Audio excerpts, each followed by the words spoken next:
வணக்கம், welcome to அழகி channel. வாங்க நம்ம தோட்டத்தை போய் பார்த்துட்டு வரலாம். தோட்டம்னா வீட்டுக்குள்ளே தான் இருக்குது. தோட்டம்னா நிலம்னு நினச்சிக்காதீங்க, நிலம் இல்லை. நம்ம தக்காளி தோட்டம் பார்த்திங்கன்னா அன்றைக்கி காமிச்சல்ல, தக்காளி எல்லாம் மழையில் போயிடுச்சுன்ட்டு. மழை வர்றதே அந்த தீபாவளி சமயத்தில் ஒரு 5-6 நாளைக்கு தான். அப்போ போய் நான் நட்டு இப்படி தக்காளி தோட்டம் போயிடுச்சா, அதனால் அதையே கத்திரிக்காய் நாற்று விட்டு வச்சுருந்தோம். அந்த கத்திரிக்காயையே இப்போ எடுத்துகிட்டு வந்து இப்போ நட்டுட்டேன். இது நட்டு ஒரு 4 நாள் ஆகுதுன்னு நினைக்கிறேன். 4 நாளில் இது இன்னும் கொஞ்சம் நல்லா பெருசானவொடனே உங்கள்கிட்ட காமிக்கலாம் அப்படின்னு நினச்சேன். அதுக்குள்ளே மனசு பொறுக்கலை.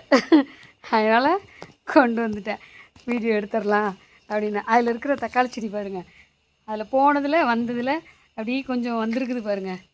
இதெல்லாம் காய் கொடுக்குமான்னு எனக்கு தெரியாது, ஆனால் நட்டு வச்சுருக்கோம். அதிலே இப்போ தக்காளியிலையும் கத்திரிக்காயும் நட்டு வச்சுருக்கேன். கத்திரிக்காய் வந்து இன்னும் பச்சை விட ஆரம்பிக்கல, அதாவது பச்சை விடணும்னு சொல்லுவாங்க. நட்டதுக்கப்புறம் அது வேர் ஊன்றதுக்கு பேர் தான் பச்சை விடுறது அப்படின்வாங்க. பச்சை கட்டிருச்சுன்னா நல்லா செடி வளர்ந்துரும்னு அர்த்தம். ஆனால் இது இன்னும் பச்சை கட்டல, நல்லா இன்னும் வேர் ஊனி வரல. ஏன்னா இன்னும் 4-5 நாள் தானே ஆகுது. அதனால் இனிமே தான் தழைச்சி வரும். இப்போ நிழலாக தான் இருக்குது. இன்னும் கொஞ்சம் நேரத்தில் வெயில் வந்துடும் இந்த இடத்துல. அதனால் நல்ல இடமா தான் வச்சுருக்கோம்.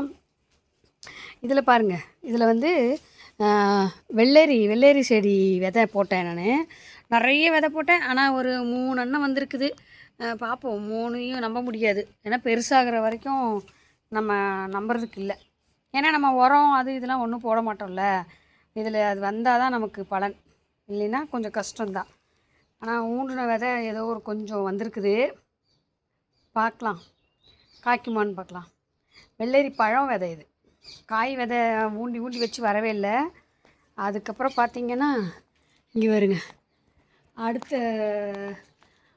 அடுத்த பப்பாளி பழம் ரெடி ஆகிருக்கு. அந்த 2 பப்பாளி பழமே நான் ஒழுங்காகவே சாப்பிட்லிங்க, விரதம் இருந்ததுனால.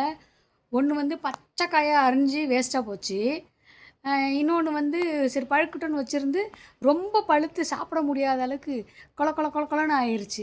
அதனால் இதையாவது கரெக்டாக பறிச்சிருவோம் அப்படின்ட்டு இப்போ வந்திருக்கேன். கரெக்டான டைமுக்கு பறிச்சிடலாம், பறித்து இன்றைக்கி சாப்பிட்ற வேண்டியது தான் அப்படின்ட்டு வந்திருக்கேன். ஆனால் ரொம்ப சின்னது தான், நம்ம ஒரு ஆளுக்கு அளவாக இருக்கும். அதனால் நம்மளே சாப்பிட்டுக்க வேண்டியது தான், வேறு யாருக்கெல்லாம் கொடுக்கலாம் முடியாது. ஏன்னா சின்னது தானே.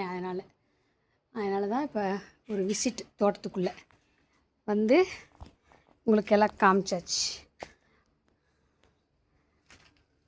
பாய், அடுத்த வீடியோவில் சந்திக்கலாம்.